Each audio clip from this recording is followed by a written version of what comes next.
وآلہ وصحبہ اجمعین، اما بعد۔ سورہ حمیم سجدہ جو کل آخر میں بیان ہوئی تھی اور جو آخری رکعتوں میں پڑھی گئی تھی، اس کا آخری رکوع آج پہلی رکعت میں تلاوت کیا گیا، اور حمیم سجدہ کا مرکزی موضوع کل بیان ہو گیا تھا۔ البتہ اللہ تعالیٰ نے ایک مضمون اور بیان کیا ہے 24ویں پارے کے آخر میں، جو کل قرآن پڑھا گیا تھا۔ اس میں یہ ہے کہ وہ لوگ جو اللہ کو مانتے ہیں اور پھر اس ایمان پر استقامت کے ساتھ چلتے ہیں، تو ایسے لوگوں پر موت کے وقت فرشتے آتے ہیں اور ان کو خوشخبری سناتے ہیں جنت کی، اور ان کو یہ بتاتے ہیں کہ آئندہ کبھی کوئی بوجھ نہ رکھو، گزشتہ کبھی کوئی غم دل میں نہ رکھو۔ اور وہ فرشتے یہ بتاتے ہیں کہ ہم دنیا میں بھی تمہارے کاموں میں تمہاری مدد کیا کرتے تھے، اور اب مرنے کے بعد بھی جنت پہنچنے تک ہم تمہارے ساتھ ہوں گے۔ جو بات سمجھنے کی ہے وہ یہ کہ جو پہلا جملہ ہے کہ جو لوگ اللہ کو مانتے ہیں پھر اس پر ثابت قدم رہتے ہیں، یہ جو ثابت قدم رہنے والا جملہ ہے، اس میں پورا دین آ جاتا ہے۔ رسول اللہ صلی اللہ علیہ وسلم کی خدمت میں ایک صحابی ہے، سفیان بن عبداللہ ثقفی رضی اللہ عنہ کہتے ہیں کہ ایک صحابی آیا اور عرض کیا، یا رسول اللہ، مجھے اسلام کے بارے میں کوئی ایسی نکتے کی بات اور ایسی نصیحت مجھے کر دیں کہ پھر مجھے کسی اور سے پوچھنے کی ضرورت نہ محسوس۔ تو رسول اللہ صلی اللہ علیہ وسلم نے فرمایا، قل آمنت باللہ ثم استقم، تم ایمان لاؤ اور پھر اس ایمان پر جم جاؤ۔ اب سوال اور جواب میں آپ جوڑ دیکھیے۔ سوال یہ ہے کہ مجھے کوئی ایسی بات بتا دیجیے کہ میں اپنے پلے سے مانوں، اور فرما یہ رہے ہیں کہ ایمان لے آؤ، اس پر جم جاؤ، اور نماز نہیں، روزہ نہیں، زکوٰۃ نہیں، کوئی اور دین کے احکام نہیں۔ اس لیے میں نے کہا کہ مراد یہ ہے استقامت میں پورا دین آ جاتا ہے، کیونکہ یہ جیسے مثال کے طور پر بات تو بظاہر مذاق کی آپ کو لگے گی، لیکن سمجھنے کی بات ہے۔ جب آدمی نکاح کرتا ہے تو قاضی قبول کراتا ہے، تم نے فلاں بنت فلاں کو اتنے مہر کے عوض اپنے نکاح میں قبول کیے، دولہا کہتا ہے میں نے قبول کی۔ بظاہر کوئی اور شرائط بظاہر ان کا تذکرہ نہیں ہوگا، لیکن بس یہ جو ایجاب اور قبول ہو گیا اور جو نکاح ہو گیا، اس نکاح کی وجہ سے بہت ساری ذمہ داریاں بغیر تذکرے کے شوہر کے ذمہ آ گئی۔ بیوی کی بہت ساری ذمہ داری، کوئی نکاح کے وقت تو قاضی اور نکاح خواہ ان کا ذکر نہیں کرتا، اس وقت تو صرف یہ ہوا کہ تم نے فلاں بچی کو قبول کیا اپنے نکاح میں، جی میں نے قبول کیا۔ اس جملے کے پیٹ میں ساری ذمہ داری ہے۔ ایسے ہی جو ہمارا کلمہ ہے لا الہ الا اللہ، بظاہر تو یہ کلمہ ہے، لیکن اس کے بدن کے اندر سارا اسلام ہے اور ساری ذمہ داریاں ہیں، جس کو اس صورت میں بیان کیا۔ پھر اگلی صورت جو آج پڑھی گئی وہ سورہ شورا، پہلی صورت آج پڑھی گئی۔ شورا عربی زبان میں مشورے کو کہتے ہیں۔ اس صورت میں اللہ تعالیٰ نے نیک لوگوں کی صفات بتائی۔ صفات کیسے بتائیں؟ یہ فرمایا کہ دیکھو تمہیں جتنا دنیا میں ساز و سامان نظر آتا ہے، یہ تو سب دنیا اندر چند روزہ برتنے کا سامان ہے۔ فمتاع الحیات الدنیا، متاع استعمال کی چیزیں، استعمال کی چیزیں۔ پھر وہی بات کہ عربی کا اگر ذوق نہ ہو تو بات پوری طرح واضح نہیں ہوگی۔ آپ اس کو، میں یہ تو نہیں کہتا اس کا ٹھیک ترجمہ ہے، لیکن سمجھنے کے لیے کہہ رہا ہوں جیسے ٹیشو پیپر ہوتا ہے، وہ کیا ہوتا ہے؟ ڈسپوزیبل ہوتا ہے۔ آپ کے گھر کے برتن ہوتے ہیں، عورتیں کتنا سنبھال کر رکھتی ہیں، ایک اس میں کوئی برتن ٹوٹ نہ جائے۔ اور بعض دفعہ ڈسپوزیبل گھر میں استعمال ہوتے ہیں، کپ بھی، پلیٹیں بھی، بس ایک دفعہ استعمال کیا، دسترخوان بھی، کپ بھی، بس اس کو پھینک دو۔ ٹیشو پیپر استعمال ہوا نہیں ہوا، تھوڑا ہاتھ رکھ دیا، اس کو پھینک دو۔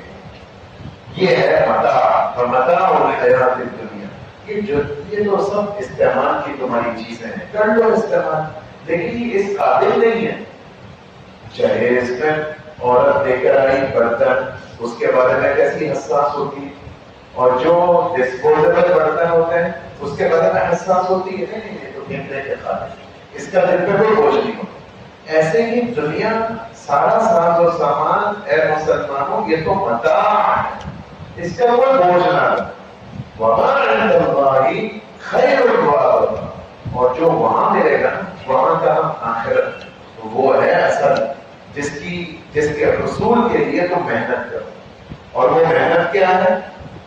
وہ اس جگہ پر کچھ صفات پتہ ہے. للذین آمنوا، ایمان لاؤ، وعلی ربہم یتوکلون، اللہ پر بھروسہ رکھو. تیسری صفت والذین یجتنبون کبائر الاسم، بڑے گناہوں سے اپنے آپ کو بچاؤ. بڑے گناہوں سے اپنے آپ کو بچاؤ، چھوٹے گناہ بے شک کرو نہیں، مطلب چھوٹے گناہ سے بھی بچو لیکن بڑے گناہوں سے اہتمام سے بچو. بڑے گناہ کون سے، چھوٹے گناہ کون سے؟ تو اس پر علماء نے محنت فرمائی، اس پر مستقل کتابیں ہیں. لیکن یہ ہمیں سمجھ لینا چاہیے، مثال کے طور پر والدین کی نافرمانی کبیرہ گناہ، غیبت کبیرہ گناہ، قتل کبیرہ گناہ. یہ میں مثال کے طور پر کہہ رہا ہوں اور آپ سب سمجھدار ہیں، جانتے ہیں. لیکن میں جو بات عرض کرنا چاہ رہا ہوں وہ یہ کہ علماء نے ایک بات لکھی ہے کہ صغیرہ اور کبیرہ یہ سزا کے لحاظ سے یہ لفظ یا یہ اصطلاح بولی جاتی ہیں، بیان کی جاتی ہیں کہ یہ چھوٹا گناہ بڑا گناہ. باقی اس لحاظ سے کہ یہ اللہ کا حکم ہے اور اللہ کا حکم نہ ماننا نافرمانی کہلاتا ہے، تو وہ چھوٹا ہے ہی نہیں. ہم ایک بات سمجھ، جب اللہ کی نافرمانی ہے تو وہ چھوٹی نہیں ہو سکتی، وہ بڑی ہو. بڑے نے کہہ دیا، بڑا بھی کون؟ اللہ. تو جب اللہ کی نہیں مانی تو یہ بحث نہیں ہے کہ چھوٹا ہے یا بڑا، بلکہ یہاں تک علماء نے لکھا کہ کسی چھوٹے گناہ کو اس سوچ کے ساتھ کرنا کہ یہ تو چھوٹا ہے، خیر یہ سوچ اس صغیرہ گناہ کو کبیرہ بناتی. تو اس لیے بہانا فرمایا تیسری صفت کہ یہ کبیرہ گناہوں سے اپنے آپ کو بچاتا ہے. اور چوتھی صفت کہ غصہ تو ان کو آتا ہے، انسان ہے، غصہ نہیں آئے گا یہ کیسے ہو سکتا ہے؟ امام شافعی رحمۃ اللہ علیہ فرماتے ہیں جس کو غصے کی بات پر غصہ نہ آئے وہ کیسا ہے انسان؟ انسان کے اندر اللہ تعالیٰ نے حس رکھی ہے، کوئی بے تکی بات کی جائے گی تو برا تو لگے. یہ غلط نہیں ہے، برا دل میں محسوس ہوا. حکم ہمیں کیا دیا گیا؟ حکم یہ دیا گیا تمہیں برا تو لگا لیکن اس پر رد عمل ظاہر نہ کرو. غصے کی کیفیت، بیوی کی بات بری تو لگی، برداشت کرنا. شوہر کی بات بری تو لگی، برداشت کرنا. والد نے ڈانٹ لیا دوستوں کے سامنے، بیوی کے سامنے، بہت برا لگا، برداشت کرنا. یہ فرمایا کہ یہ مشکل تو ہے برداشت کرنا، لیکن اصل میں تمہارے سامنے لالچ کیا ہے؟ آخرت، جنت کی نعمت ہے. اس کو حاصل کرنے کے لیے تھوڑی محنت کرنی پڑتی. تو چوتھی صفت وَإِذَا غَضِبُوا يَغْفِرُونَ، غصہ تو آئے گا لیکن غصے کے تقاضے پر عمل نہیں کریں گے، یعنی رد عمل نہیں دکھائیں گے بلکہ پی جائیں.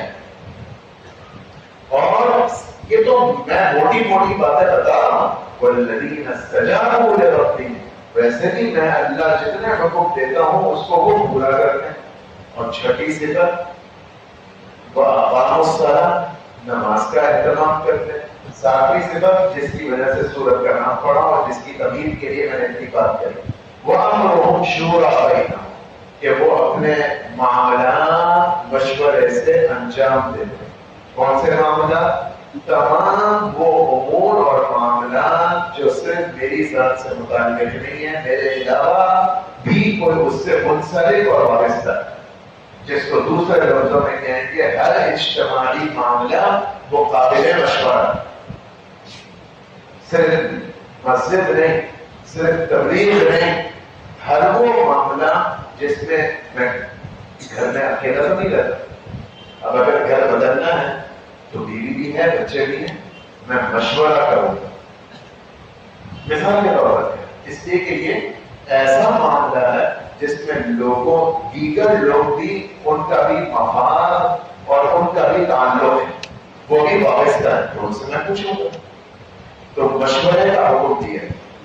اس کی اہمیت کا اندازہ اس سے لگائیے کہ رسول اللہ صلی اللہ علیہ وسلم حالانکہ آپ صاحب وحی ہیں، صاحب وحی ہے کیا مطلب؟ آپ کے پاس وحی آیا کرتی اور وحی اللہ کی طرف سے آتی، اور جب اللہ کی طرف سے کوئی وحی آئے، میں تو کبھی کبھار اپنے آپ کو بیوی بچوں کے سامنے بہت سمجھدار سمجھو گا، کیا سمجھدار؟ کچھ بھی نہیں، لیکن جس کے پاس اللہ کی طرف سے ارشاد آ جائے وہ تو اللہ تو ماضی حال مستقبل سب کا علم رکھتے ہیں، اللہ کو پتا ہے کہ مکان کے بدلنے میں خیر ہے کہ نہیں ہے، فلانے علاقے میں جانا چاہیے یا فلانے علاقے میں جانا چاہیے، بیٹی کا رشتہ آیا ہے، ہاں کرنی چاہیے نہ کرنی چاہیے، اللہ کی طرف سے ارشاد آ جائے تو بات ختم ہو گئی۔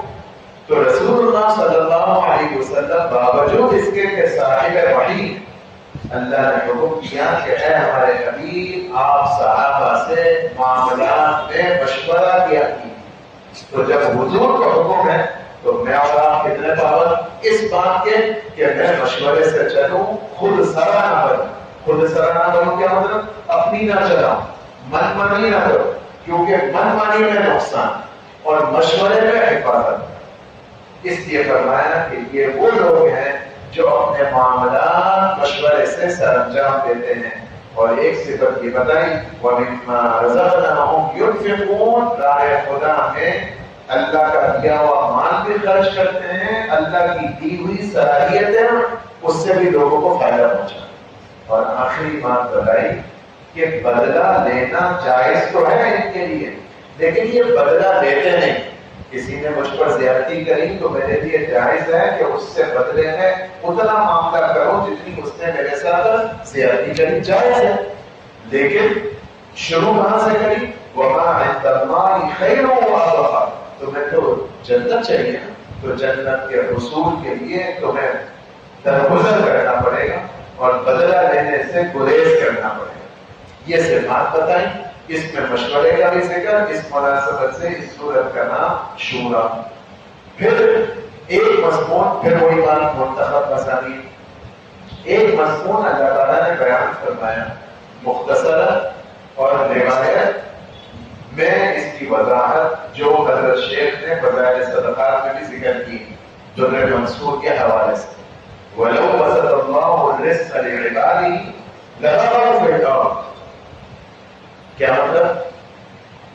اے میرے بندوں، میں تمہارے ساتھ تمہارے مصالح کی رعایت کرتا ہوں، میں تمہارے ساتھ وہ کرتا ہوں جو تمہارے لیے موضوع اور مناسب ہوتا ہے۔ تم کو نہ سمجھو، مجھ سے کبھی کبھار ایسی چیز مانگو گے جو میں اللہ چاہتا ہوں گا کہ تمہارے لیے مناسب ہے، اور تم مجھ سے مانگ رہے ہو گے، میں دوں گا نہیں، تم سمجھو گے کل تو سنا تھا کہ دعا قبول ہے اور میں اللہ سے دعا کر رہا ہوں اور قبول نہیں ہو رہی۔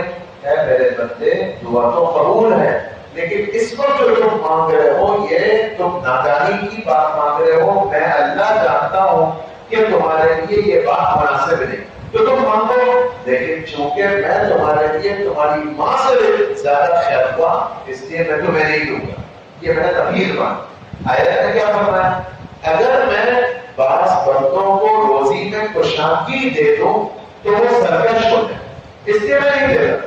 اور روایت میں وضاحت کری کہ بعض میرے بندے ایسے ہوتے ہیں کہ اگر میں ان کو صحت دے دوں تو بگڑ جائیں، میں ان کو بیماری میں مبتلا کر دیتا ہوں، تکلیف تو ہوتی ہے لیکن اس بیماری کی بدولت دوسرے بڑے گناہوں سے بچ جاتا ہے۔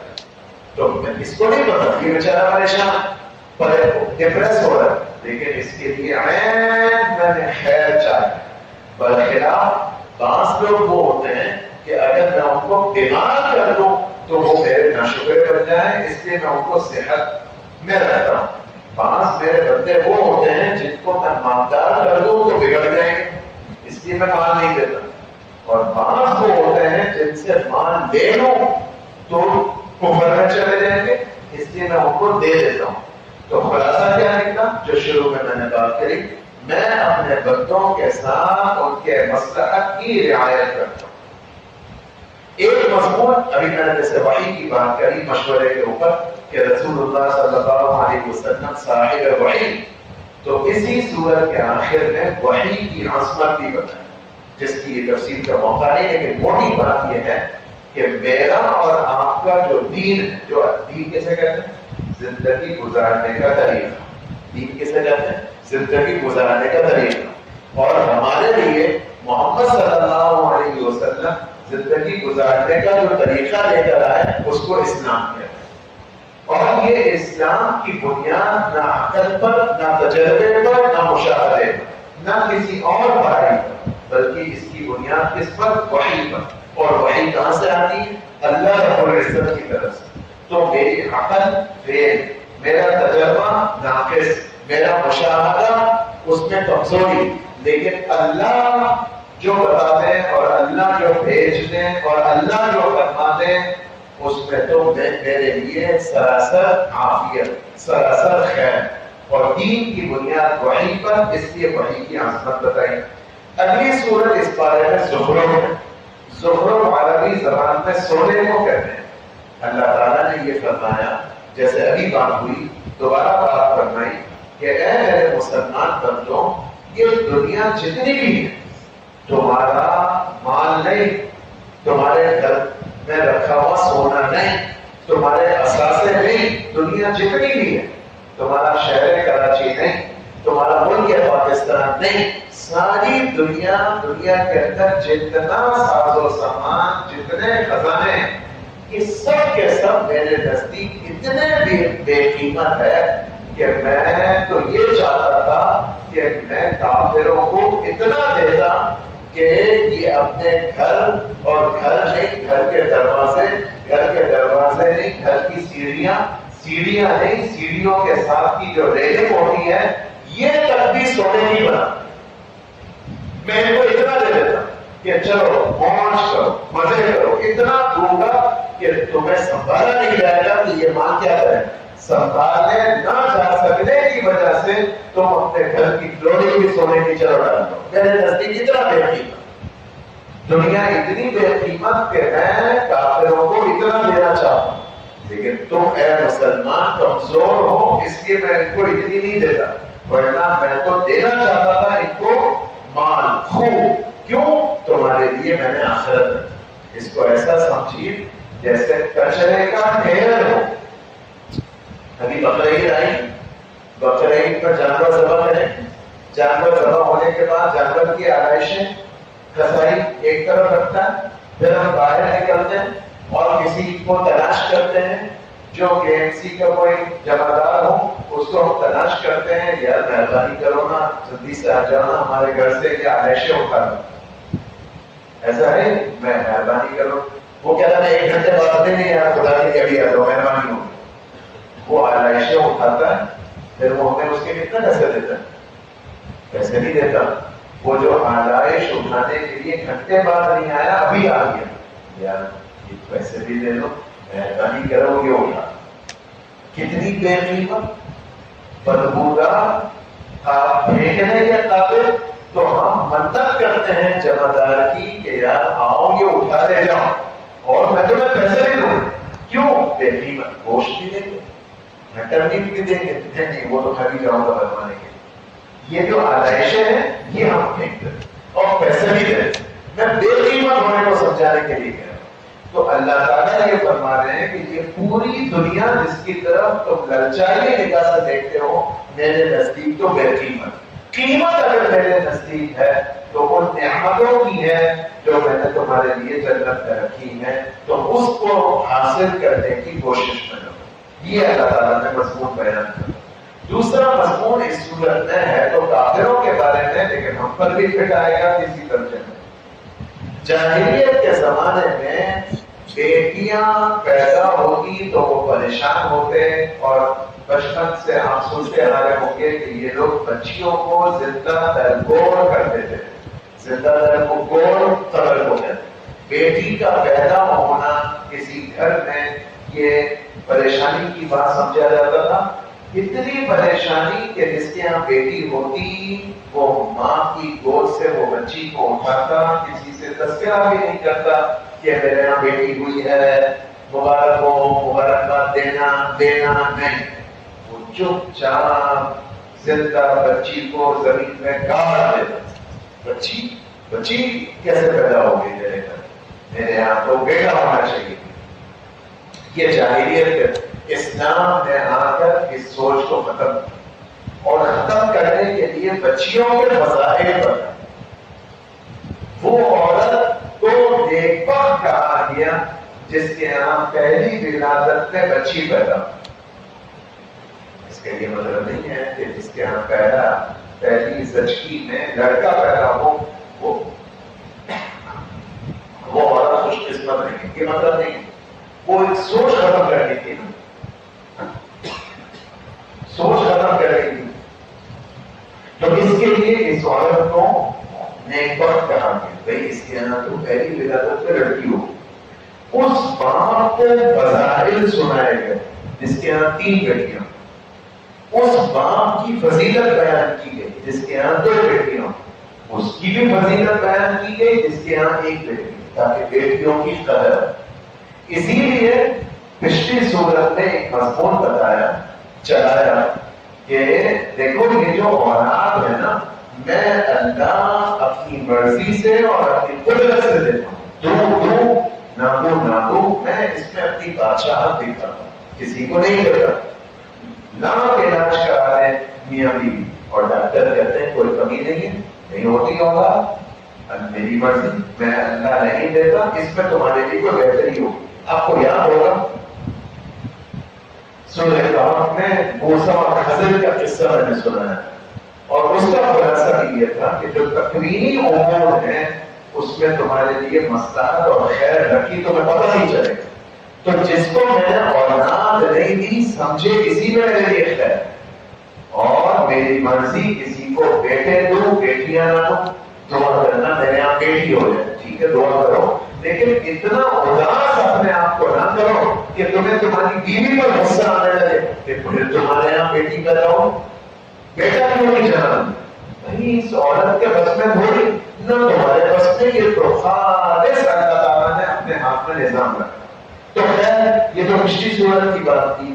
یہاں جاہلیت کی اس غلط سوچ کی تردید تو کری, لیکن ضمن مجھے اور آپ کو بھی بتایا کہ بیٹیوں کو یا بیٹوں کو یا کسی ایک کو اپنے لیے بوجھ نہ سمجھو, اور اولاد کو بھی بوجھ نہ سمجھو. ایک بچہ ہو گیا, کہاں سے کھلاؤں گا, اس کو پیدا میں نے کرا, اور جب میں نے پیدا کیا تو اس کی روزی کا بندوبست بھی میں ہی کروں گا. یہ زخرف کے کچھ مضامین.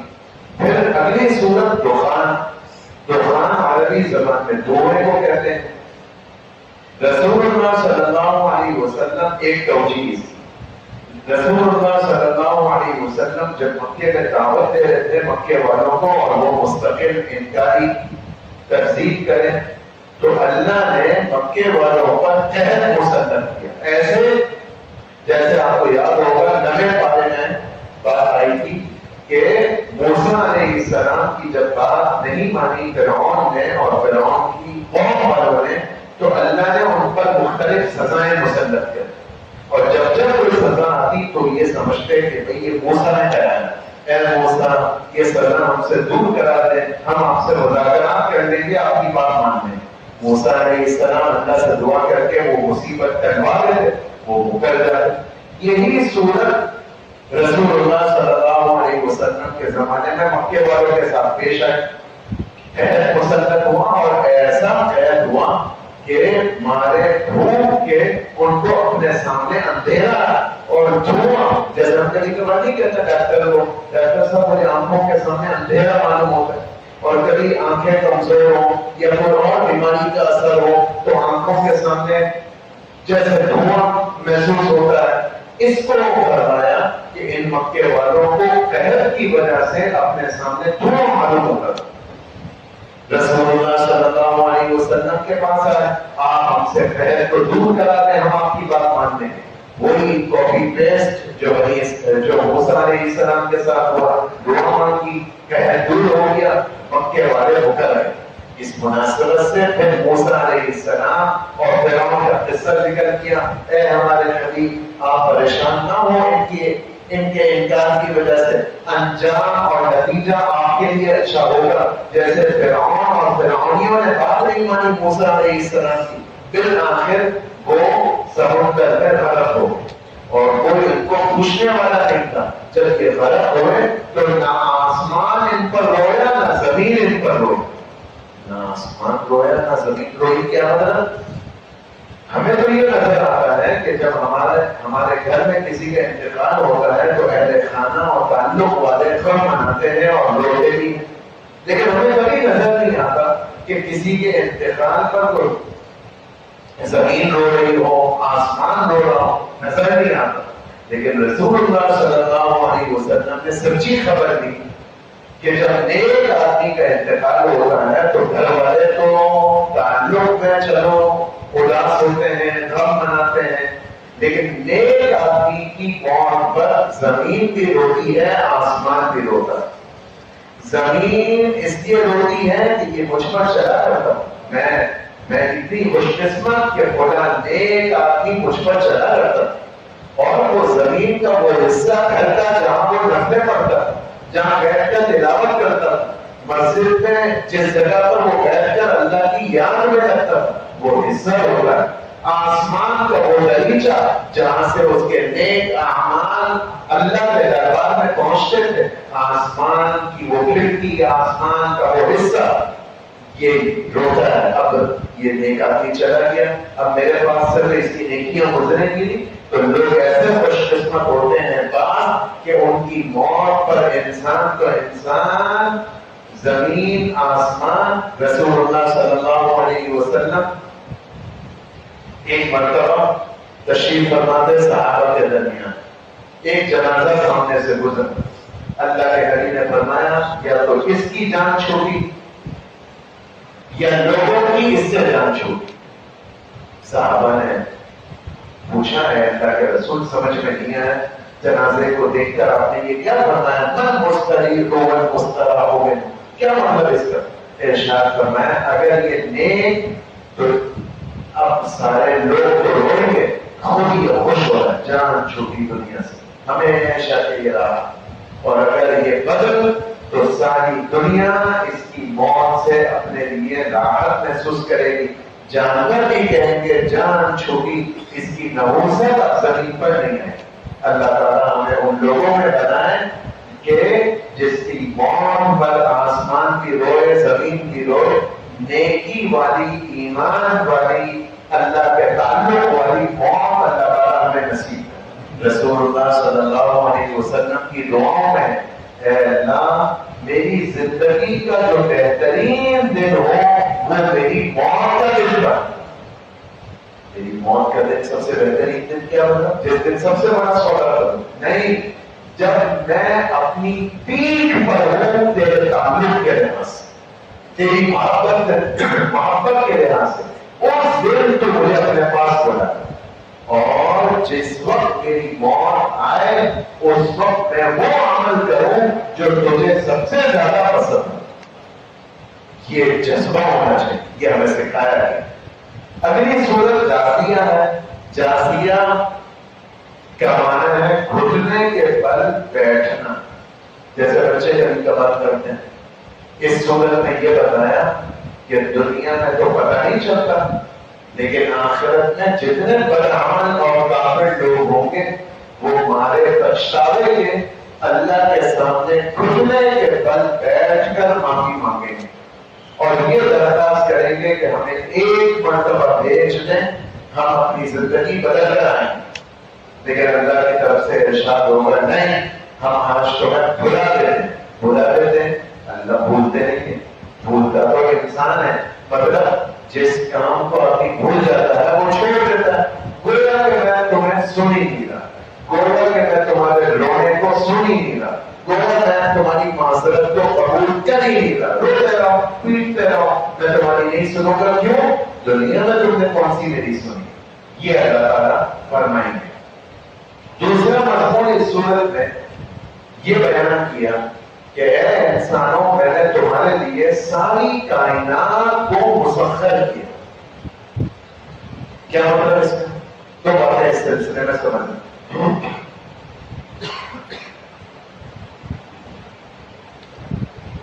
دو باتیں اس سلسلے میں سمجھنے کی. ایک بات یہ کہ مسخر ہونے کا کیا مطلب؟ مسخر کا مطلب تو اردو میں ہم یہ دیتے ہیں کہ میرے کنٹرول میں آپ. تو میرے اور آپ کے کنٹرول میں تو کائنات نہیں. سورج، چاند، بارش، ہوا، یہ سب نہ میرے کنٹرول میں نہ آپ کے کنٹرول. تو کیوں اللہ فرماتے ہیں کہ میں نے تمہارے لیے سب کچھ مسخر کر دی؟ تو مفسرین فرماتے ہیں کہ یہاں مسخر کا مطلب تابع کرنا نہیں. مسخر کا مطلب ہے کہ ان ساری چیزوں کو تمہارے کام میں لگا، تمہارے فائدے میں لگا کے، تمہاری خاطر یہ جتنا کائنات کا نظام ہے، یہ سب فیکٹری جو چل رہی ہے، سورج غروب ہو رہا ہے، سورج صبح کو نکلے گا، اور چاند ہے، اور چاند کا گھٹنا بڑھنا ہے، اور ہواؤں کا چلنا ہے، اور سمندر کا پانی ہے، بارش کا ہونا ہے، غلے میوے کا نکلنا ہے. یہ سب کچھ ہو رہا ہے تمہاری خاطر. جیسے سمجھانے کے لیے کہہ رہا ہوں، ایک بہت بڑی دعوت ہو رہی ہو، ایونٹ ہو رہا ہو، اور میں اور آپ اس میں مدعو ہوں. دعوت نامہ بھی ملا، کارڈ ملا، اور ہم تیار ہو کر ہال میں پہنچ گئے. 1000 آدمیوں کی دعوت، میں اور آپ بھی اس میں موجود ہیں. کھانا بھی ٹیبل پر لگا ہوا ہے، کھانا سجا بھی دیا گیا ہے، سیٹ بھی کر دیا گیا ہے، لیکن میزبان کھانا شروع نہیں کرا رہے. بھائی میں آ چکا ہوں، آپ بھی آ چکے ہیں، بھائی کھانا کھلاؤ نا. آپ نے ہمیں دعوت نامہ بھیجا تھا، اور دعوت نامے پر یہ وقت لکھا تھا کہ اتنے بجے کھانا شروع ہو جائے گا. بس آپ تھوڑا صبر کر لیں، وہ اصل میں دھولا ابھی نہیں آیا. دھولا نہیں آیا کیا مطلب ہے؟ نہیں آیا، میں تو آ گیا ہوں نا، آپ نے مجھے کاٹ دیا تھا. تو وہ میزبان کیا کہے گا؟ بھائی دعوت تو میں نے ہی آپ کو دی تھی، برا نہ مانے، لیکن آج کا جو یہ ایونٹ ہے یہ اس دھولے کی خاطر ہے. تو دھولا آئے گا تو میں کھانا شروع کراؤں گا. آپ میرے محترم ہیں، میرے مہمان ہیں، میں نے ہی آپ کو بلایا، لیکن بارات آ جائے، دھولا آ جائے، پھر ہم کھانا شروع کرا دیں گے. آپ تھوڑا صبر کر لیں. آپ میری بات سمجھ رہے ہیں؟ بالکل اسی طرح یہ جتنی کائنات کی چیزیں ہیں، اے مسلمان تم یہ ساری کائنات کے دھولے، تمہاری خاطر سارا نظام چل رہا ہے. تو جب میری خاطر چل رہا ہے تو میں کیوں چل رہا ہوں؟ تو اس کو ایک روایت میں فرمایا، ان الدنیا خلقت لکم وانکم خلقتم للآخرہ. یہ سارا نظام تمہاری خاطر، اور تم کائے کی خاطر؟ تم میری خاطر، تم آخرت کی خاطر. کیا مطلب؟ کل سے دکان پہ نہ جائے، کاروبار پہ نہ جائے، کام کاج چھوڑ دیں، نہیں. مطلب آخرت، دین، میری رضا کو تلاش کرنا، یہ تمہارا اصل کام بنے. اور جو تمہاری سرگرمیاں ہیں، جو تمہاری مصروفیات ہیں، رہو اس میں، لیکن مجھے نہ بھلاؤ. یہ مطلب ہے اس کا کہ کائنات کو میں نے تمہارے لیے مسخر کی. بس یہ اور بھی مضامین ہیں، بس میں اسی پر اکتفا کرتا ہوں. اللہم صلی علی محمد عبدک ورسولک وصلی علی المؤمنین والمؤمنات والمسلمین والمسلمات. اے اللہ ہمارے والدین کی، ہمارے جملہ مرحوم رشتہ داروں